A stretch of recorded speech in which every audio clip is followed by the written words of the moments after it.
மயில் கழுத்து ஜெயமோகன் அவர்களது சிறுகதை பாகம் 2. பாலசுப்பிரமணியன் சுப்பு ஐயரிடம் நெருக்கமாக உணர்ந்தவராக வந்து பாயில் அமர்ந்தார். சுப்பு ஐயர், நீங்க கம்யூனிஸ்ட் இல்லையா என்றார். இப்ப இல்லை என்றார். பாலசுப்பிரமணியம், டே ராமு, உங்க ஆளு ராஜாஜிக்கு தம்பி மாதிரின்னா இருக்கான், கணக்கா பேசுறானே என்றார் சுப்பு ஐயர். பாலசுப்பிரமணியன் புன்னகை பூத்தார். சுப்பு ஐயரின் குரலில் வெற்றிலை போட்டு தடித்த நாக்கின் குளறல் இருந்தது. காபி சாப்பிட்றேலா என்று சுப்பு ஐயர். சாமிநாதன், சொல்லிட்டேன்னா என்று வாசலில் நிற்க, அதாருடா, டேய் சாமிநாது, வாடா வாடா, ஒரு குடம் காவேரி தண்ணியை கொண்டாந்து தலையில கொட்டுறது மாதிரி இருக்குடா உன்னை பார்க்கறது, வாடா உக்காரு. இருக்கட்டும்னா என்னடா இருக்கட்டும், உக்காருடா.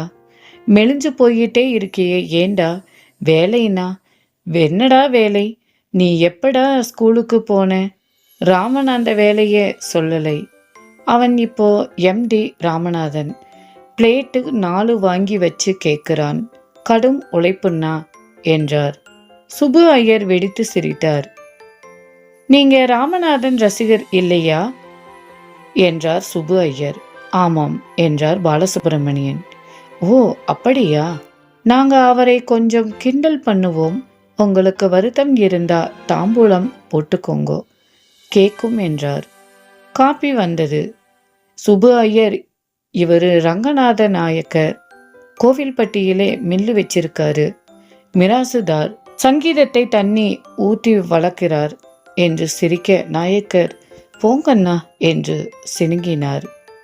காஃபி சாப்பிட்டு கொண்டிருக்கும் போது சுப்பு ஐயர், டேய் சாமிநாது, பாடுறா என்றார்.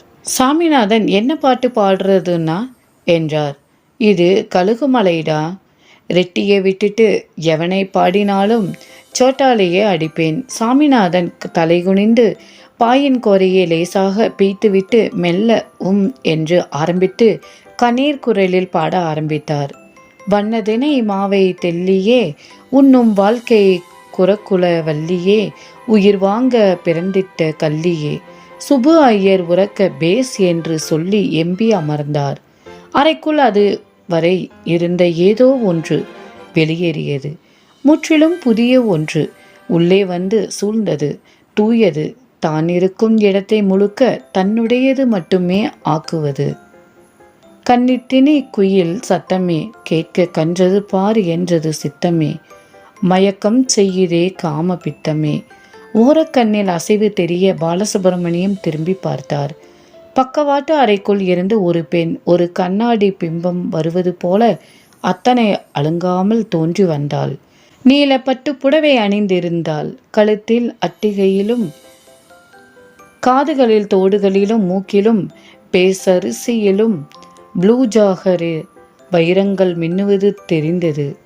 அவள் வந்ததும் ஓரமாக சுவர் சாய்ந்து அமர்ந்ததும் எல்லாம் அழகிய நடனம் போல் இருந்தது.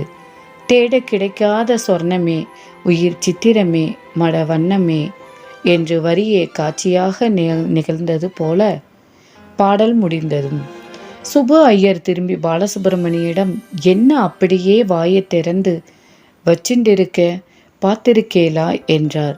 அந்த பெண் முருவளர்த்தாள். சுப்பு ஐயர், இவர்தான் சந்திரா, பரதநாட்டியம் ஆடரா.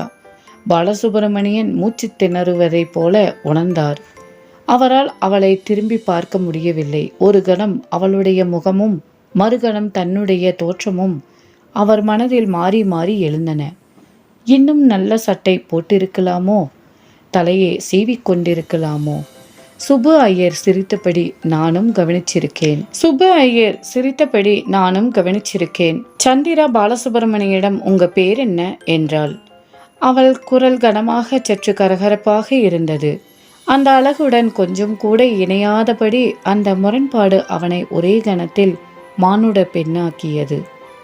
பாலசுப்பிரமணியம் அவளை பார்த்து, பாலசுப்பிரமணியன் என்றார். சந்திரா, இவரு இன்னைக்கு தமிழிலே பெரிய ஆளு, ஒரு அசுர சக்தி, மூளைக்குள்ள பெருமாளோட சக்கரமே இருக்கிறதா ராமன் சொல்றான் என்றார் சுப்பு ஐயர். அவள் ஓ என்று சொல்லி சிரித்தாள். இவளை பற்றி கேள்விப்பட்டிருக்கேளா? பாலசுப்ரமணியம்: ஆமா, ஆனா டான்ஸ் பார்த்ததில்லை, படங்களிலே பார்த்ததோட சரி. பொன் மூங்கில் போல இறுக்கமான உடம்பு, நீளமான மெல்லிய கழுத்தில் பச்சை நரம்புகள் ஓடின. அழுத்தமான உதடுகள், பெரிய கண்கள், தலைமுடியை இரு நெற்றிய ஓரங்களையும் மறைப்பது போல சீவி தளர்வாக பின்பக்கம் கட்டி விட்டிருந்தாள். அஸ்தமான சூரியன் போல பெரிய குங்கும பொட்டு. எங்கூடத்தான் வந்தா என்றார் சுப்பு ஐயர். அந்த வரி ஓர் அறை போல பாலசுப்ரமணியனை தாக்கியது. அவர் அரண்டது போல அவனை கைவிரல்களை அன்னிச்சையாக பார்த்துவிட்டு ராமனை பார்த்தார். ராமன் அசாதாரணமான ஒரு மௌனத்தில் இருப்பது அப்போதுதான் அவருக்கு தெரிந்தது. பாலசுப்ரமணியன் தன் எண்ணங்களை மறைப்பதற்காக வழக்கமாக செய்வது போல தீவிரமாக ஒரு கேள்வியை கேட்டார். நீங்க ஆந்திரா பக்கம் தானே? பூர்வீகம் குஜராத், பிறந்து வளர்ந்ததெல்லாம் பூனா. பரதம் படிக்கணும்னு காஞ்சிபுரம் வந்தேன். சுப்பு ஐயர் காஞ்சிபுரம் நல்லுசாமி பிள்ளைதான் குரு என்றார். பாலசுப்ரமணியன் மையமாக ஓஹோ என்றார். ராமன் தரையையே பார்த்து கொண்டிருப்பதை பாலசுப்ரமணியம் ஓரக்கண்ணால் கவனித்தார். சந்திரா, இப்போ காஃபி சாப்பிட்டு எப்படி அப்புறம் சாப்பிடுறது என்றாள். காலம்பரை எழுந்துட்டதுமே காஃபியாலே வாய் கொப்பளிக்கிறது எங்க அப்பாவோட பழக்கம் என்றார் சுப்பு ஐயர். நீங்க மற்றதில்லைன்னா கொப்பளிக்கிறேன் என்றார் சாமிநாதன். சந்திரா எண்ணி எண்ணி சாப்பிடுவாள். காலம்பரம் 2 இட்லி, மதிய ஒரு சப்பாத்தி, கொஞ்சம் கீரை, காய்கறிகள், ராத்திரி மறுபடியும் 2 இடியாப்பம், இல்லாட்டி இட்லி, 1 டம்ளர் ஜூஸ், அவ்வளவுதான். சுப்பு ஐயர் சொல்லியபடி பாலசுப்ரமணியத்தை பார்த்து கண்ணடித்து சும்மா சிக்குன்னு இருக்கா இல்லை என்றார். பாலசுப்ரமணியன் அதிர்ச்சியுடன் ஒரு கணம் அவளை பார்த்துவிட்டு பார்வையை விலக்கி கொண்டார். அவள் சிரிப்பதை உணர்ந்த பின் மீண்டும் பார்த்தார். சுப்பு ஐயர்: அவ வயசு இப்போ என்னங்கிறீர்? பாலசுப்ரமணியன் தெரியலை என்றார். சொல்லாட்டி இவளை ஒரு தாளை சுரட்டி அவள் மேல் எறிந்தார். சந்திரா என்ன சொல்றது என்ற பெண் ஐ எம் டைம்லெஸ் ஏனோ என்றாள். வர்ற ஆவணியிலே இவளுக்கு 35 பார்த்தா 25 சொல்ல முடியுமா என்றார் சுப்பு ஐயர். பாலசுப்ரமணியன் புன்னகையுடன் அவளை பார்த்தார். முகத்தின் அழகான சில கோடுகள் வயதை காட்டத்தான் செய்கின்றன என்று தோன்றியது. உயர்தர ஒயனைப் போல நான் காலத்தை உண்டு இனிமையாக்குகிறேன் என்று சந்திரா உயர்தர உச்சரிப்புள்ள ஆங்கிலத்தில் சொன்னாள்.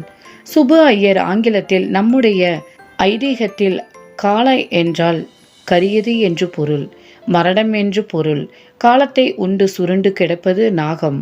அதன் விஷத்துக்கு ஒரு துளியில் ஒரு உலகை அழிக்கும் வல்லமை உண்டு.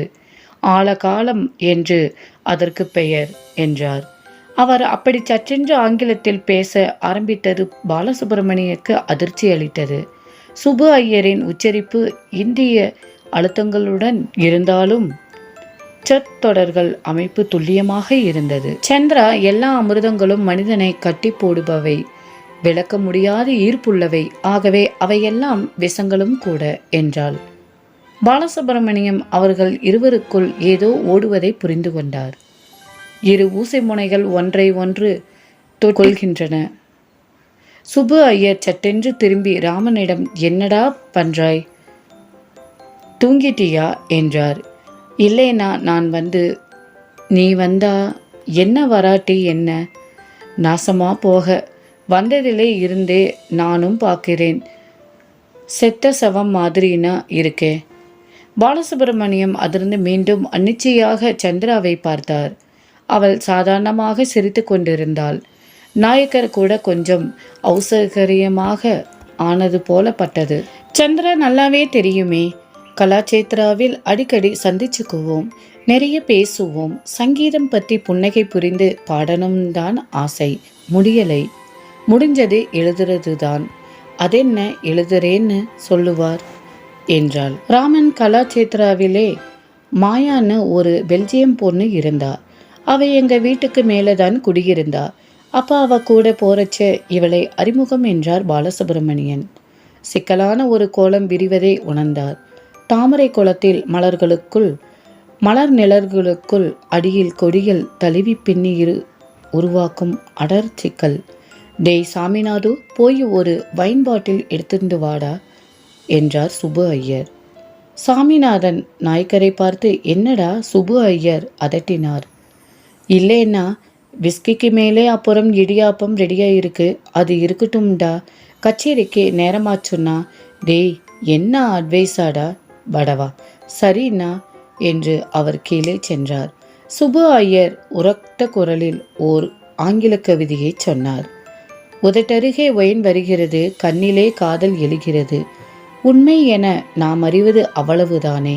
இதோ முதுமையும் மரணமும் வருவதற்குள் கோப்பையை எடுத்துக்கொள்கிறேன். அதை பார்க்கிறேன், மெல்ல பெருமூச்சு விடுகிறேன். பாலசுப்பிரமணியனை நோக்கி கண்டித்து, என்ன பாட்டு தெரிகிறதா என்றார். சுப்பு ஐயர், இல்லை என்றார் பாலசுப்பிரமணியன். WPH என்றார். சுப்பு ஐயர், எனக்கென்னமோ அவனைத்தான் பிடிச்சிருக்கு. சும்மா தத்துவம் பித்துவம்னு பிராணனையே வாங்கிறதில்லை. நீட்டா மனசை மட்டும் எழுதிடுறான். நல்ல சுகபாவம் உள்ள கவிதை. பழைய வைன் மாதிரி நாக்கிலேயே நிற்கும். வைன் வந்ததும், பலே சாமிநாது, விவரமானவன், என்ன இருந்தாலும் கும்பகோணம்னா என்றார். சுப்பு ஐயர், வைன் மட்டும் அதுக்கான கிண்ணத்திலேதான் குடிக்கணும். வைன் நிறைஞ்ச கிண்ணம் ஒரு கன்னிகையோட சிவந்த உதடு மாதிரி. அவர் அதை திறமையாக உடைத்து ரத்தம் வழிவது போல கோப்பைகளில் ஊற்றி உதட்டருகே எடுத்து மெல்ல முகர்ந்த பின்னர் புன்னகை செய்தார். நல்ல வைன். என்ன சந்திரா, ஒரு கிளாஸ் எடுக்கிறியா?